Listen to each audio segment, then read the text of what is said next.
morning, good morning. It is your boy Jay Goble back at it again for Not Many Noble, reading the Bible through in 22 with you. And we are in Judges still. Again, it's Samson. We got the famous story of Samson and Delilah. Famous story, that's not the right way to put it. Famous history of Samson and Delilah coming up. It is April 5th. That means this is day 95. 95 days we've been at it together. Congratulations. Reading the Bible together every day. Judges 16:1 through 18:31 is what we've got for today. We're reading the World English Bible, and we read it in chronological order.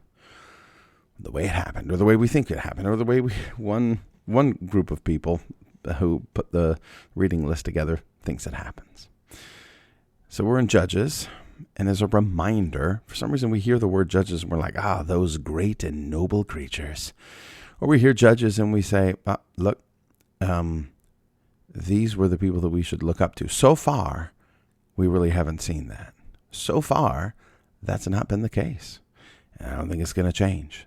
Yes, these people judge Israel, but it is a judgment upon Israel, just as much as they are judging Israel during this time, because of their sinfulness and their disobedience to God. And it's no different here with Samson. Judges 16:1. Samson went to Gaza and saw there a prostitute and went into her. That means he had intimate relations with her. Red flag. Should be. I don't know. Should be. Red flag. Red flag right away. Not a license to go into likewise. You're like, look, Samson did. And he had the strength of the Lord. I'm just trying to be like Samson right here. The Gazites were told, Samson is here. They surrounded him and laid in wait for him all night in the gate of the city and were quiet all the night, saying, wait until morning light, then we will kill him. Samson lay until midnight, then arose at midnight and took hold of the doors of the gate of the city with the two posts and plucked them up, bar and all, put them on his shoulders and carried them up to the top of the mountain that is before Hebron. So an incredible physical feat. It came to pass afterward that he loved a woman in the valley of Sorek, whose name was Delilah. The lords of the Philistines came up to her and said to her, entice him and see in which his great strength lies, and by what means we may prevail against him, that we may bind him to afflict him, and we will each give you 1,100 pieces of silver. So entice him, figure out what his strength is, figure out what his weakness is, how he can be beaten. Because this is what we want to do to him. We want to tie him up and torture him. We want to bind him and afflict him. And we'll each give you 1,100 pieces of silver. And Delilah tells them, no, I love Samson. Get out of here. I would never betray him. That's not the case. Delilah said to Samson, please tell me where your great strength lies and what you might be bound to afflict you. Samson said to her, if they bind me with 7 green cords that were never dried, then I shall become weak and be as other men. Then the lords of the Philistines brought up to her 7 green cords which had not been dried, and she bound him with them. All right, cool. Now she had an ambush waiting in the inner room. She said to him, the Philistines are on you, Samson.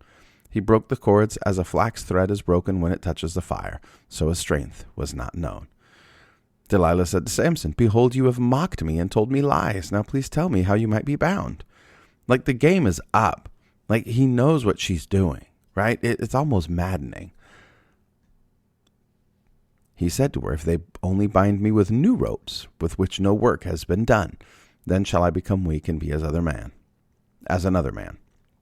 So Delilah took new ropes and bound him with them.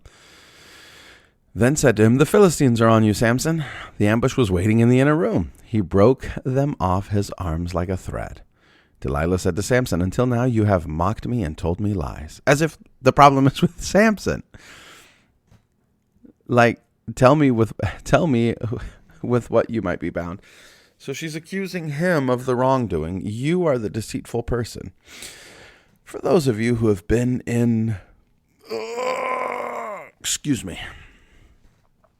For those of you who have been in kind of bad relationships before, you have seen this type of narcissistic, manipulative behavior before, where you start to think to yourself, is it really Is the problem with me? Am I the one acting immorally here? like to be manipulated, plotted on, schemed on, and then accused of wrongdoing. You lied to me. It's not outside the realm of reality. For those of you, maybe you're listening and you're like, oh, this doesn't seem quite right. This doesn't seem to hold water. It holds a lot of water. The why? Because we do stupid things, and we allow ourselves to be left in these manipulative relationships for a long time. And they will get you off the topic, which is, why are you betraying me into the hands of the Philistines? Why am I still here? Samson, you should have left. That obviously his choice in women is flawed from the beginning here, right? So he's supposed to be set aside, he's supposed to be a Nazirite, supposed to be set aside for the service of God, or devoted unto God, set aside for a unique purpose. But he is not. Man, there's a lot going on there. Like, he was a Nazirite from the womb, right? Meaning he was raised that way from birth.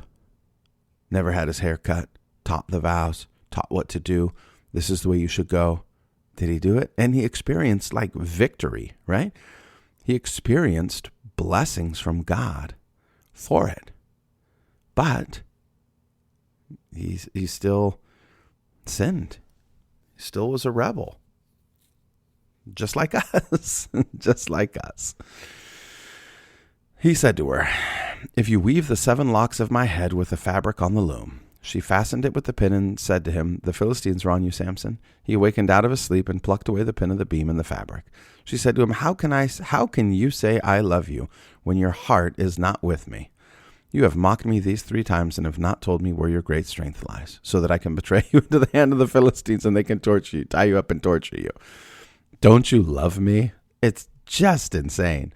When she pressed him daily with her words and urged him, his soul was troubled to death. Boom. There it is. I've got a whole little set of jokes that I do, but I'm not going to do them right now. And that's not the time. But sometimes this is what being married feels like. Pressed him daily with her words and urged him. His soul was troubled to death. Like a constant dripping. Nag him to death. Not even Samson was immune. All right. He told her all his heart and said to her, no razor has ever come on my head, for I have been a Nazirite to God from my mother's womb. If I am shaved, then my strength will go from me, and I will become weak and be like any other man. When Delilah saw that he had told her all his heart, she sent and called for the lords of the Philistines, saying, come up this once, for he has told me all his heart. Like this time, for real, not just crying wolf again. Then the lords of the Philistines came up to her and brought the money in their hand. She made him sleep on her knees. And she called for a man and shaved off the 7 locks of his head, and she began to afflict him, and his strength went from him. She began to afflict him. Some sort of torture, some sort of pain. She said, the Philistines are upon you, Samson. He awoke out of his sleep and said, I will go out as other times and shake myself free, but he didn't know that Yahweh had departed from him. The Philistines laid hold of him and put out his eyes. And they brought him down to Gaza and bound him with fetters of bronze, and he ground at the mill in the prison. However, the hair of his head began to grow again after he was shaved. We don't read anything of any type of remorse from Delilah, do we? And I don't think there was any. You're like, his loss. I mean, that would be in keeping with what we see so far of her personality, is this just selfish, alpha, dominant, what do we call them? I said it earlier. I can't remember. It'll come to me. But super selfish, narcissistic. There you go. Narcissistic behavior. And like if you'd asked her, if you had great strength in your hair, would you have told anybody? She'd be like, nope. I wouldn't have told anybody. I don't care what's up with you. I don't care what's wrong with you. And you kind of see these personalities coming to life here. The lords of the Philistines gathered together to offer great sacrifice to Dagon, their god, and to rejoice, for they said, our God has delivered Samson, our enemy, into our hand. When the people saw him, they praised their God, for they said, our God has delivered our enemy and the destroyer of our country, who has slain many of us, into our hand. When their hearts were merry, I'm guessing that means when they was drizunk. They said, call for Samson that he may entertain us. They called for Samson out of the prison, and he performed before them. I wonder what he performed. I don't know. They set him between the pillars, and Samson said to the boy who held him by the hand, allow me to feel the pillars on which the house rests, that I may lean on them. Now the house was full of men and women, and all the lords of the Philistines were there. And there were on the roof about 3,000 men and women who saw while Samson performed. Samson called to Yahweh and said, Lord Yahweh, remember me, please, and strengthen me, please, only this once, God, that I may be at once avenged of the Philistines for my 2 eyes. Samson took hold of the 2 middle pillars on which the house rested and leaned on them, the one with his right hand and the other with his left. Samson said, let me die with the Philistines. He bowed himself with all his might, and the house fell on the people. Fell on the lords and on all the people who were in it. So the dead that he killed at his death were more than those who he killed in his life. Then his brothers and all the house of his father came down and took him and brought him up and buried him between Zorah and Eshtaol in the burial site of Manoah his father. He judged Israel 20 years. Rough. It's tragedy, right? A tragedy. And I think, there's a lot of it. I don't know what you do with it, but I do with it like this. Like, what strengths has God given me that I have squandered and wasted by my own foolishness and frivolousness and self-doubt and lack of obedience and lack of purpose and lack of mission, what I'm supposed to be doing? And he was chasing women, right? That's what he was using his great strength for, was chasing women. Probably not what he was supposed to be using it for. I tell my guys all the time, my sons and anyone else who that I have the opportunity to coach, that as a man, you are obligated to use your great strength for righteousness' sake. And that is kind of the point. That is why you were given it. At least one reason why you were given it is in the service of God and the service of others, to do right. Not to just pursue the lust of the flesh, the lust of the eyes, and the pride of life, but we do that so frequently. So often we do that. Judges 17, there was a man in the hill country of Ephraim whose name was Micah. He said to his mother, the 1,100 pieces of silver that were taken from you, about which you uttered a curse and also spoke in my ears, behold, the silver is with me. I took it. His mother said, may Yahweh bless my son. He restored the 1,100 pieces of silver to his mother. Then his mother said, I most certainly dedicate the silver to Yahweh from my hand for my son to make a carved image and a molten image. Now therefore I will restore it to you. Wait, what? I dedicate the silver to Yahweh to make a carved and molten image. Therefore I restore it. I will restore it to you. I was like, that's bizarre, right? When he restored the money to his mother took 200 pieces of silver and gave them to a silversmith who made a carved image and a molten image out of it. It was in the house of Micah. It's like she was dedicating this to Yahweh.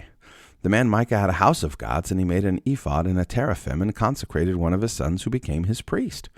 In those days there was no king in Israel. Everyone did what was right in his own eyes. There was a young man out of Bethlehem, Judah, of the family of Judah, who was a Levite, and he lived there. The man departed out of his city, out of Bethlehem, Judah, to live where he could find a place. And he came to the hill country of Ephraim, to the house of Micah, as he traveled. Micah said to him, where did you come from?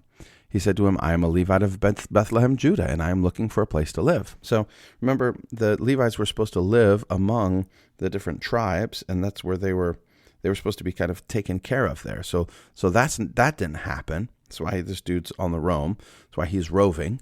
And then also, obviously, this is idolatry. The man Micah is setting up a house of gods, and he's doing for himself, for his own family, what Israel was supposed to be doing corporately. And he's hedging his bets, right? He's hedging his bets because he's got a bunch of idols, and he's got a bunch of gods that he's taken care of. And so these household idols, here's a little footnote in the Bible here, that may have been associated with inheritance rights to the household property. So these are the gods of the property that make sure that things grow well here. So anyways, this dude answers, he said to him, I am a Levite of Bethlehem, Judah, and I am looking for a place to live. Micah said to him, dwell with me, and be to me a father and a priest, and I will give you 10 pieces of silver a year, a suit of clothing, and your food. What a deal. Oh, you're a Levite. Oh, I know enough. No, Levites are supposed to be the priests of God. I got my own priest going. So the Levite went in. The Levite was content to dwell with the man, and the young man was to him as one of his sons. Micah consecrated the Levite, and the young man became his priest and was in the house of Micah. Then Micah said, now I know that Yahweh will do good to me, since I have a Levite as my priest. It's like, hey, I'm getting this thing. I've got it.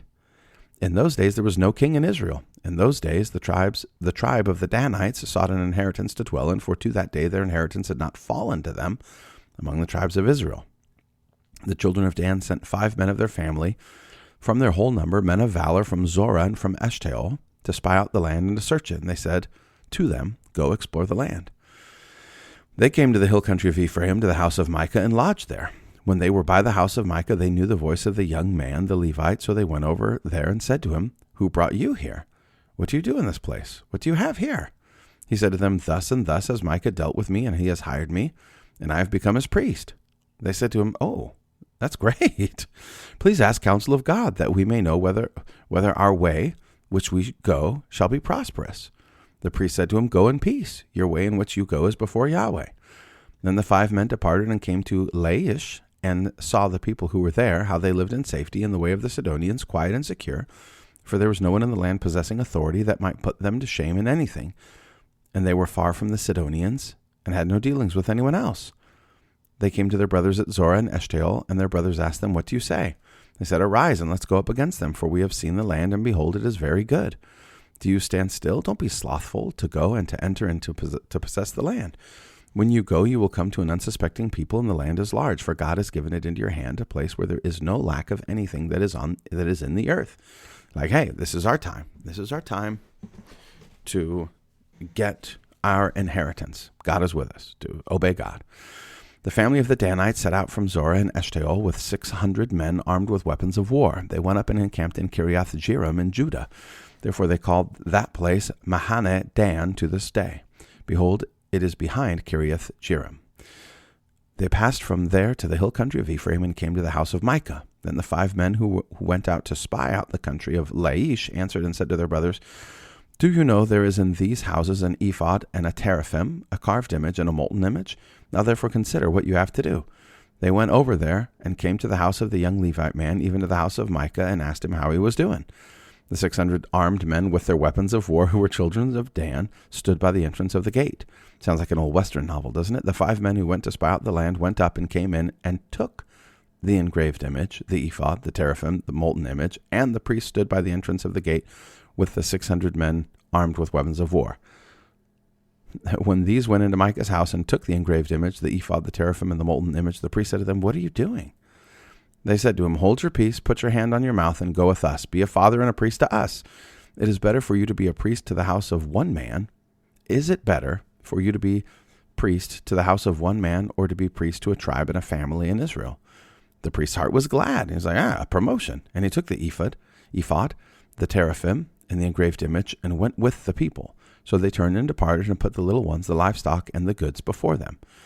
When they were a good way from the house of Micah, the men who were in the houses near Micah's house gathered together and overtook the children of Dan. As they called to the children of Dan, they turned their faces and said to Micah, what ails you that you come with such a company? He said, you have taken away my gods which I made, and the priest, and have gone away. What more do I have? How can you ask me what ails you? It's like you've taken away the means by which we survive out here. The children of Dan said to him, don't let your voice be heard among us, lest angry fellows fall on you, and you lose your life with the lives of your households. Like, we've taken your stuff, but it is like a Western. Back off, go back home with your lives, because that's what you got right now. We're going to give you some of this. The children of Dan went their way, and when Micah saw that they were too strong for him, he turned and went back to his house. He was like, that's 600. I don't know if I can do that. They took that which Micah had made, and the priest whom he had, and came to Laish, to a people quiet and unsuspecting, minding their own business, and struck them with the edge of the sword. Then they burned the city with fire. There was no deliverer, because it was far from Sidon, and they had no dealings with anyone else, and it was in the valley that lies by Beth Rehob. They built the city and lived in it. They called the name of the city Dan, after the name of Dan their father, who was born to Israel. However, the name of the city used to be Laish. The children of Dan set up for themselves the engraved image, and Jonathan, the son of Gershom, the son of Moses, and his sons were priests to the tribe of the Danites until the day of the captivity of the land. So they set up for themselves Micah's engraved image, which he made, and it remained all that time that God's house was in Shiloh. The real ephod, the real priests, that was all in Shiloh, not out here. It's interesting. What came to mind is there's a verse in Proverbs that says, you dwell by your neighbor for safety's sake, or he dwells by you for safety's sake. And there's this principle, we see it here, that you're together for each other's protection, so that if you were attacked by roving bands of marauders or somebody who wanted your land, that it would not, you would be able to fight back and hold on to what is yours, instead of just rolling over and dying and being ready to fight. But they were not. They were not. So, and then,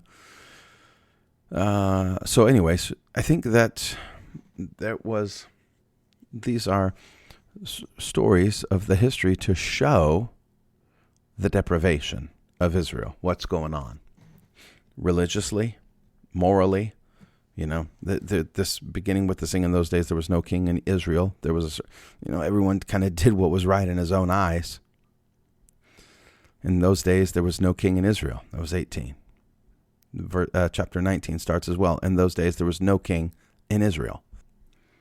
Meaning there was a lack of leadership, and they by themselves were not doing what they were supposed to do. Chapter 19, Judges 19. In those days, when there was no king in Israel, there was a certain Levite living on the farther side of the hill country of Ephraim, who took for himself a concubine out of Bethlehem, Judah. Should be a red flag, and it is. His concubine played the prostitute against him, and went away from him to her father's house and to Bethlehem, Judah, and was there for 4 months. Her husband arose and went after her to speak kindly to her, to bring her again, having his servant with him and a couple of donkeys. She brought him into her father's house, and when the father of the young lady saw him, he rejoiced to meet him. His father-in-law, the young lady's father, kept him there, and he stayed with him 3 days. So they ate and drank and stayed there.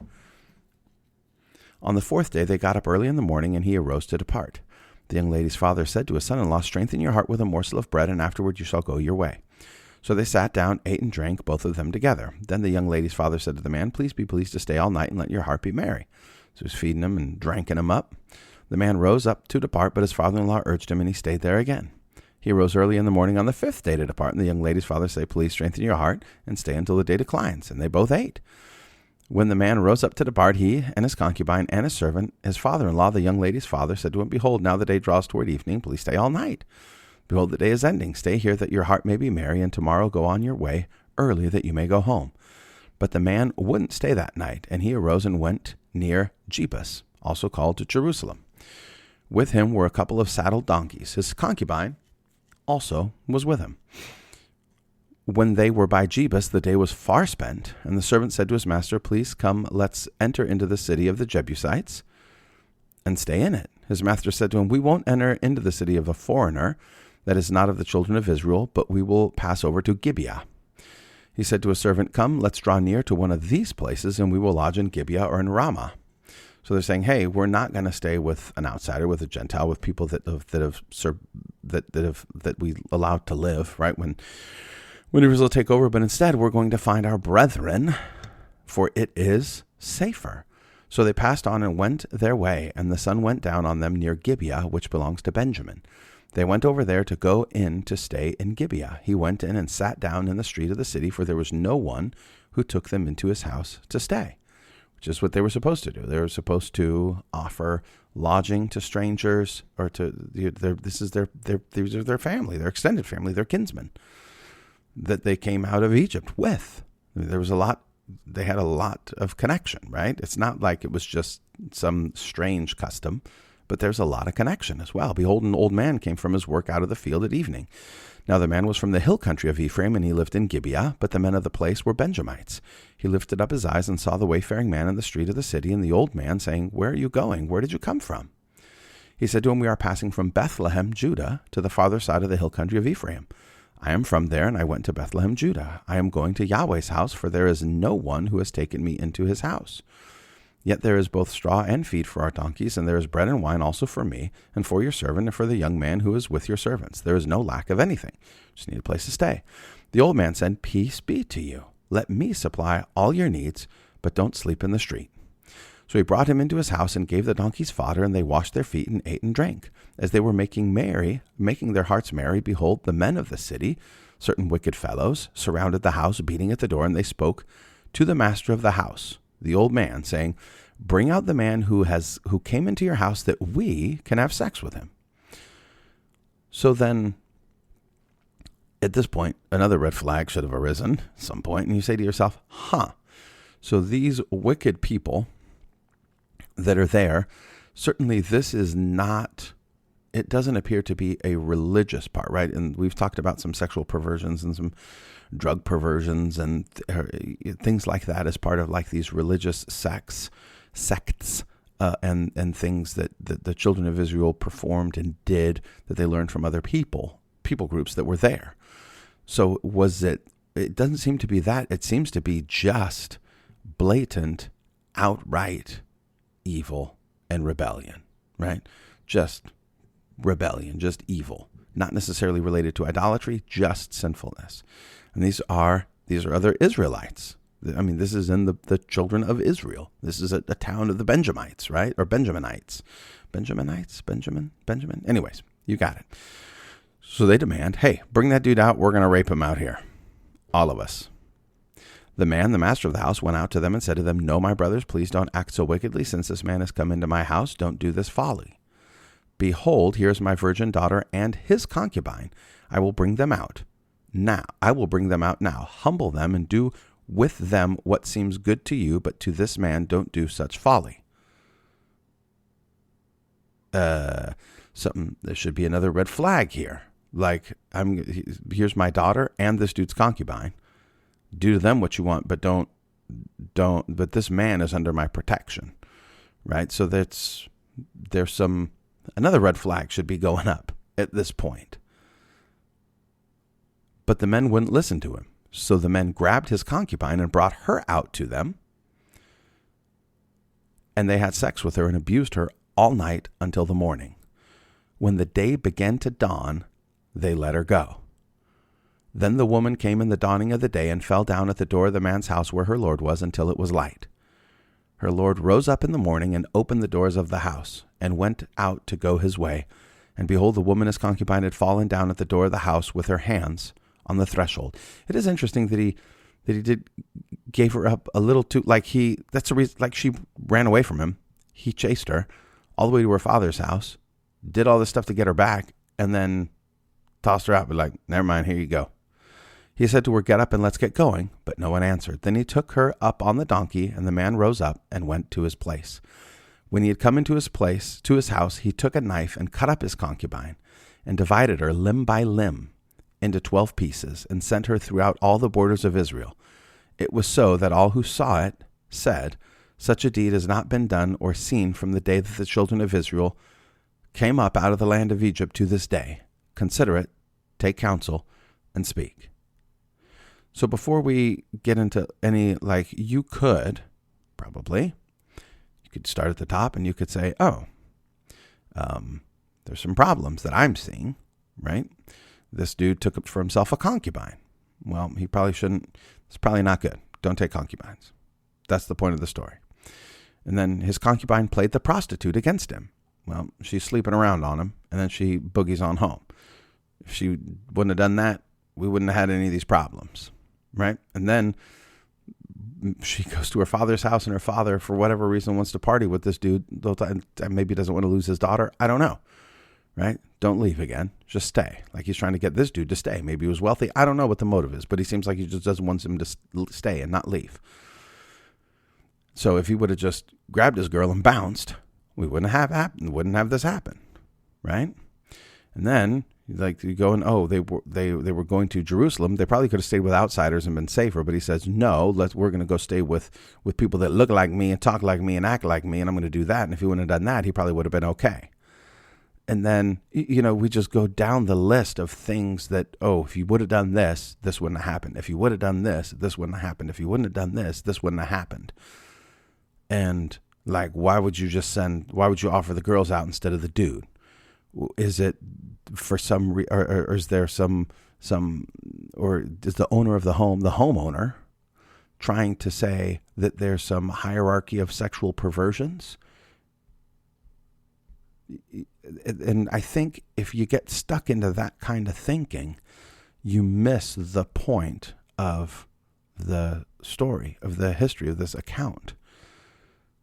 The point is, it's like the beginning and then the end. In those days, there was no king in Israel.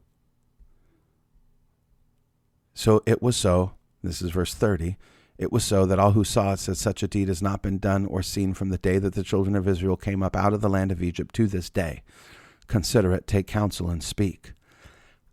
It's not a tale for you to nitpick and then say, look at this is bad, look, this is bad, look, this is bad. It's like, it's a picture of what was going on in Israel and how far they had fallen. But I mean, if you could make a good argument saying, well, they were doing some pretty bizarre, weird sinning stuff pretty early in their history. You could absolutely say that as well. But the depths of wickedness that was going on in Israel is, wow, it's a lot. That's what we see from the last one as well. The last chapter and this chapter. So really, that's when you look at that. I mean, we're going to read some more because this is not all the way over. But it's evil. It's evil. It is evil unchecked in the land. And there's judgment. Just an example of the depravity of Israel and the judgment that is to come, that will follow. So so then what do we do with that? Well, we look at it, remember, in our broader context. The seed of the woman, seed of the serpent. The wages of sin is death. Man is sinful. God is holy. We are waiting for a Redeemer. God will provide it. God will provide atonement, at-one-ment to get back with God. Trying to get back to God. That's what we're doing. We're trying to get back to God. And expand the garden, the special part of where we meet with God, the temple, the garden, the temple, expand it to the whole earth. And they're not doing it. They're not doing it. They're failing. All right, we've been going a long time, 33 minutes. We're going to pray. Show notes at notmanynoble.com. Prayer requests, notmanynoble@gmail.com. Hit me up. And today we are praying for the Greater Europe Mission. I think we've prayed for this couple before, but we're going to pray for this specifically. So, Corey and Christiana Miller with the Greater Europe Mission. This is them. They're in Dublin, Ireland. They are deeply committed to seeing missionary families flourish. To do that, we serve GEMS teenagers, Greater Europe Missions, teenagers and their families through long-term relational ministry, including running GEM-K camps and conferences. Well, they're getting ready for the GEM-K conference in 2022. So we're going to pray for that. We're going to pray for their new partnership with evangelists in Austria. And we're going to pray for their family as they gradually adjust to their new home and life in Vienna. So they're no longer in Dublin, Ireland. Looks like they are in Vienna. And especially the language learning process. So you say, well, what do you mean? What do they speak in Vienna? Well, they speak Austrian German there in Vienna, Österreich. And so it's a little different than German, slightly different. Austrian German, a little different, subtle nuances. You don't care about that. That's okay. But so Corey and Christiana Miller have moved to Vienna from Dublin. That's what it looks like. And they are planning this GEM-K Summer Conference 2022. So we're going to pray for them about that. And then we are going to rock the bogey and get out of here. So remember, if you're driving to work, driving to wherever you're going, keep your eyes open. Pay attention. head up. Be alert. If you're not, you can by all means close your eyes and pray with us. Let us pray. Father, thank you for your word. Thank you for the rebuke that kind of comes from reading these very difficult to read accounts of those who were called by your name, who were engaged in idolatry, sexual immorality, murder, abuse, just all kinds of sins. And when we read it, we confess, sometimes I feel better. At least I'm not like that. Like the Pharisee who looked down on the tax collector and said, "Dear God, I thank you I am not like that tax collector." Forgive me. Forgive us for our pride. Forgive us when we don't sin as much as we could and take that as an account of righteousness. Forgive us. Teach us. Give us wisdom. Draw us unto yourself in a saving way. Give us grace to cling only to Christ alone and his work upon the cross for our salvation, for our atonement, for us to be right with you. Give us grace to trust in your provision alone, not thinking of ourselves as better than the people that we read about. Forgive us, Father. Keep us from these presumptuous sins. Keep us from these high-handed sins. Keep us from looking down on others. Keep us from pride. Keep us from these types of relationships and willingly diving into these relationships like Samson did with Delilah. Keep us, Lord, I pray, from narcissism. Keep us from sexual immorality. Keep us from the lust of the flesh, the lust of the eyes, and the pride of life. Save us and sustain us. Lord, preserve us. Thank you for your blessings to us. Thank you for answered prayer. We know that when we come to you, you hear it and you do all your good and holy will. And as we come before you, Father, we lift to you Corey and Christiana Miller and ask for blessings upon them and their work and the Greater Europe mission and the Millers' move from Dublin to Vienna. Help them to learn another language. Help them to become fluent very quickly. Bless their relationship as husband and wife. Give them grace to love and train their children up in fear and admonition of the Lord. And bless their preparation for the GEMK Summer Conference in 2022. Pray that this would be that time when they look back and say, what great things God did among us. What great things God did in Austria. What great things God did at that conference. What a great God we serve, who has such abounding mercy. Have mercy on the people of Austria. Have mercy. Send forth the gospel, Father, in a very real and powerful way. And give them grace to preach the gospel, to live the gospel, to love you. Draw near to them, Father, we pray. And bless the Greater Europe mission in its entirety, including this new partnership with the BEG in Austria. In Jesus' name, amen. All right, y'all. Thank you for listening. Thank you for being here. Thank you for being here for, I think, was it 96, 95, 90-something days? I don't know. But we're drawing near to 100. We're drawing near to 100, almost a third of the way done. So, appreciate you, and I will catch y'all tomorrow.